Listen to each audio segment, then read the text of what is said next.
کتابوں کا خدا اور ہے، بابوں کا خدا اور.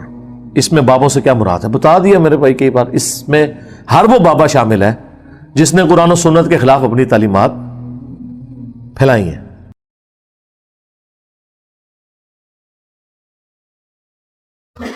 ووٹ کو عزت دو کہاں رہ گئی؟ اب ووٹ کی عزت تو ختم کر دی، جنہوں نے یہ نعرہ لگایا تھا انہوں نے خود ہی ختم کر دی.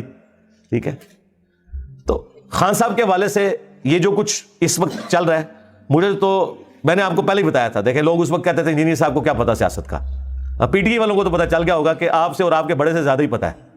جو کچھ میں نے اس وقت کہا تھا ایک ایک کر کے سب کچھ صحیح ہو رہا ہے، سوائے ایک بات کے، وہ میں نے کہی نہیں تھی، میرے دل میں تھی، اور اس کے لیے میں نے پوری کوشش کی کہ ویسا نہ ہو. میری خواہش نہیں تھی ایسا ہو، کیونکہ بڑے عرصے بعد پاکستانی قوم کو ایک ایسا لیڈر ملا ہے جس سے وہ دلی عقیدت رکھتے ہیں. تو میں نہیں چاہتا تھا کہ وہ بزدلی دکھائے، اور وہ یہ تھا کہ ملک چھوڑ کے نہ جائیں. تو آپ کو پتا ہے جب وہ تحریک عدم اعتماد، تو میں نے ایک ویڈیو اپلوڈ کی تھی، کپتان ہمیں چھوڑ کے نہ جانا.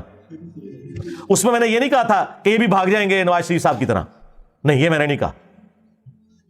مجھے خطرہ تھا کہ ایسا ہو جائے گا، کیونکہ وہ انگلینڈ میں تو ان کے بیٹے تو ادھر ہی ہیں. تو یہ بات میں اس لیے نہیں کرنا چاہتا تھا کہ اس چیز کے چانسز تھے کہ کوئی دلیری دکھا بھی جائے، تو لہذا اس میں بھی میں کوئی غلط ثابت نہیں ہوا. میں نے اتنا ہی سٹانس لیا جتنا لینا چاہیے تھا. میں نے کہا تھا ہاں صاحب آپ نے دلیری دکھانی ہے، ملک نہیں چھوڑ کے جانا. ٹھیک ہے، ادروائز پھر لوگ آپ کے بارے میں وہی بات کریں گے اور وہ اس کے اوپر قائم رہے. ہم سے کوئی ایکسپیکٹ نہ کرے کہ ہم سنگل آؤٹ کریں گے کسی کو اس حوالے سے کہ اسے فیور دیں. اس ذہن میں رکھیے گا. بالکل ہمارا کریکٹر لوگوں کے سامنے ہے. ہم اس وقت بھی اسٹیبلشمنٹ کے پالیٹکس میں کردار کے خلاف تھے جب پی ٹی آئی اسٹیبلشمنٹ کی گود میں بیٹھی ہوئی تھی، اور میرے ساتھ آ کے پرسنلی بھی لوگ پی ٹی آئی کے لڑتے تھے. علی بھائی آپ کو نہیں پتا یہ اس طرح فوج کی غلطیوں پہ بھی پردہ ڈالنا چاہیے، اور اپنا جب وضو ٹوٹا ہے تو اب آپ دیکھ لیں کیا کر رہے ہیں. آپ میرے ساتھ وہ نگاہیں نہیں ملا سکتے. اب مجھے انہیں سمجھانا پڑتا ہے کہ یار ہاتھ اولا رکھو، تسی بہت آگے چلے گئے ہو. ٹھیک ہے، پھر پی ٹی اے والے یہ اکثر اعتراض کرتے ہیں کہ جی وہ اعظم سواتی صاحب کے ساتھ، شہباز گل کے ساتھ یہ کچھ کیا. بالکل غلط کیا، لیکن ذرا اپنی اداؤں پہ بھی غور کریں. مجھے بتائیں آپ کسی کو ٹویٹ کے اندر باسٹرڈ لکھیں، آؤٹ آف ویڈ لاک کسی کو حرامزادہ کہیں، یہ گالی نکالیں، تو آپ یہ ایکسپیکٹ کریں گے کہ وہ آگے سے آپ کو پھولوں کا تحفہ بھیجے گا؟ لوگ مجھے آگے سوال کرتے ہیں جی آپ بھی اسٹیبلشمنٹ کے خلاف بولتے ہیں. میں اسٹیبلشمنٹ کے خلاف نہیں بولتا، میں اسٹیبلشمنٹ کے جو حلف ہے نا اس کے حق میں بولتا ہوں کہ آپ اپنے حلف کی پاسداری رکھیں اور پالیٹکس میں حصہ نہ ڈالیں، نیوٹرل رہیں بقول عمران خان صاحب کے. چلیں یہ لفظ ویسے بدنام ہو گیا، ان بائزڈ رہیں، اے پولیٹیکل. تو یہ کوئی ان کی بے عزتی کرنا نہیں ہے. اس زمانے میں جب بے عزتی تھی اس وقت بھی میں کہتا تھا، اب تو خیر وہ خود کہہ رہے ہیں کہ ہم ایسا ہے یا نہیں ہے، وہ عوام نے ظاہر ہے اور حالات و واقعات نے فیصلہ کرنا ہے، وہ انہیں خود سمجھ آ جائے گی. لیکن اس کی بنیاد کے اوپر یہ گالی گلوچ کا کلچر عام کرنا، ایک دوسرے کو غدار وطن کہنا، ایک دوسرے کے اوپر جھوٹے مقدمات بنانا، یہ بھی تو غلط ہے نا.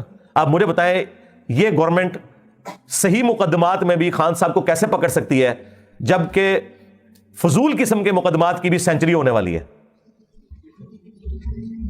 اگر وہ مقدمات مضبوط ہیں، توشہ خانہ والا کیس ہو یا باقی کیسز، تو باقی آپ کے کیسز بنانے کی ضرورت ہی نہیں ہے، صرف اس لیے کہ ذلیل کرنا ہے کسی بندے کو کہ وہ ایک عدالت میں پیش ہو تو دوسرے علاقے کی پولیس پیچھے کھڑی ہوئی ہو، جس طرح عمران ریاض خان کو انہوں نے سیر کرائی تھی. تو اس کا مطلب ہے کہ آپ بھی کوئی اینڈ رزلٹ نہیں چاہتے، صرف دوسرے کو ذلیل کرنا چاہتے ہیں، جس طرح کہ خان صاحب آپ کے ساتھ کرتے رہے اپنی حکومت میں نیب کے ذریعے. تو فرق تو کوئی نہ رہ گیا، دونوں پھر ایک ہی طریقے سے بہیو کر رہے ہیں نا. آپ جو کل تک آئین کی پاسداری کی بات کرتے تھے، فریڈم آف ایکسپریشن کی بات کرتے تھے، تو اب آپ بھی تو اس کو نہیں کر رہے ہو. یہ میں نے 2018 کے الیکشن والی رات کہہ دیا تھا. اس ٹائم کسی نے سوچا تھا کہ یہ اتنی پیاری لو میرج ہوئی ہے یہ ناکام بھی ہوگی؟ لیکن لو میرج ہمیشہ ناکام ہوتی ہے. یہ لو میرج نواز شریف کے ساتھ بھی ان کی ہو چکی ہوئی ہے. جو عمران خان صاحب آج لاڈلے تھے نا کچھ عرصہ پہلے تک، نواز شریف صاحب بھی اسی طرح لاڈلے ہوا کرتے تھے، ان کو بھی اسٹیبلشمنٹ نہیں لانچ کیا تھا. تو ہمیں پتہ یہ لو میرج ہمیشہ ناکام ہی ہوتی ہے، اور وہ ہوئی. ہم نے اس وقت بھی کہا کہ اس طریقے سے گورنمنٹ کو نہیں ہٹانا چاہیے تھا.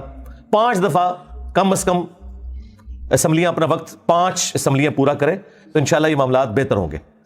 اور اس میں نے یہ بھی کہا تھا کہ جب وہ کسی کو ہٹاتے ہیں نا تو اگلے الیکشنز میں اسے نہیں لے کے آتے. لوگ کہتے ہیں نہیں جی وہ انجینئر صاحب خان صاحب بڑے پاپولر ہیں، وہ بن جائیں گے. بھائی پاپولر ہیں بنیں گے تو اس وقت نا جب فری اینڈ فیئر الیکشنز ہوں گے.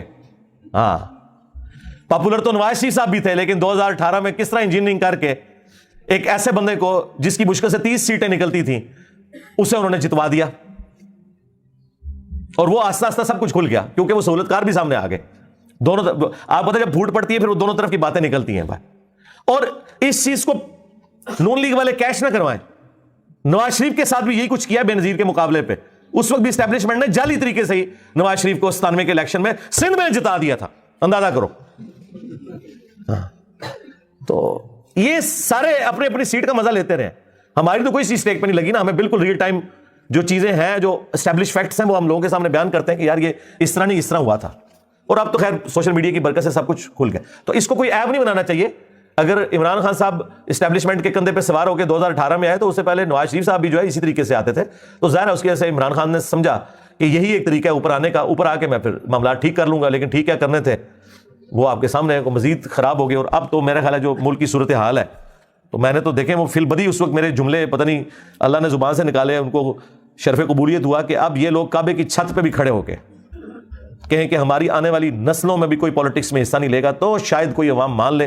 ادروائز مجھے نہیں لگتا کہ عوام میں جتنی نفرت آئی ہے یہ اب نکل سکے گی. اب لوگ چوک چوراہوں میں ہوٹلوں پہ بیٹھ کے چائے پیتے ہوئے, کھانا کھاتے ہوئے سرے عام فوج کو گالیاں دے رہے ہوتے ہیں. اور یہ بڑا خطرناک معاملہ ہے. کسی ملک کی تباہی کا آغاز یہ ہے کہ اس کی فوج سے اس کی عوام نفرت کرنا شروع کرتا ہے. اور اس میں مجرم عمران خان صاحب نہیں ہے, یہ ذہن میں رکھیے گا. مجرم وہ لوگ ہیں جنہوں نے اتنا عرصہ غلطی کی. عمران خان صاحب تو ریئیکٹ کر رہے ہیں نا, یہ تو ہوتا ہے پھر اس طرح کے کاموں میں بھائی.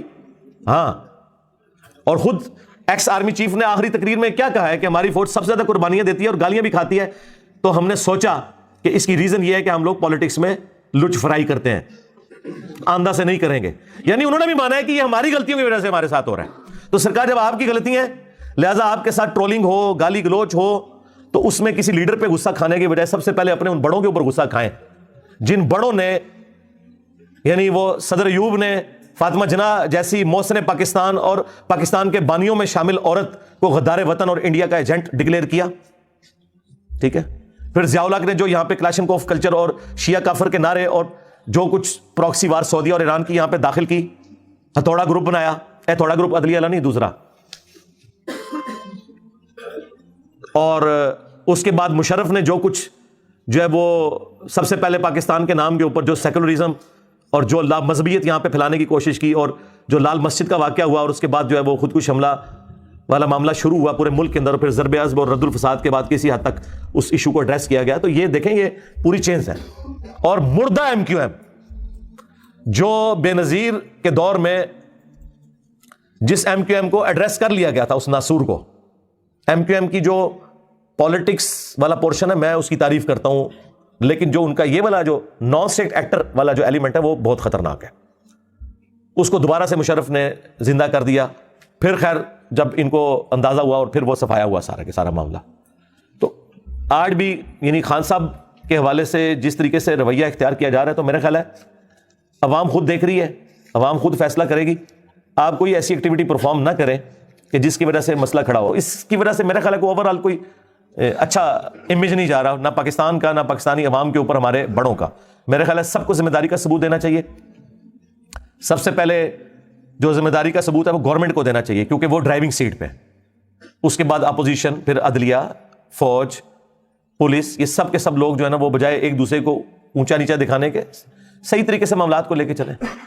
یہ اس طریقے سے جو کچھ کر رہے ہیں اس کی وجہ سے نفرت ہی پھیل رہی ہے. اور پھر پورا میڈیا بجائے مہنگائی کو ڈسکس کرنے کے, ملک کی اکانومی کو ڈسکس کرنے کے, اس طرح کے ایشوز کو لے کے بیٹھا ہوا ہے. اور میں تو اکثر پریشان ہوتا ہوں کہ آپ خبریں اس قابل نہیں ہیں کہ آپ اپنی فیملی کے ساتھ بیٹھ کے دیکھ سکیں.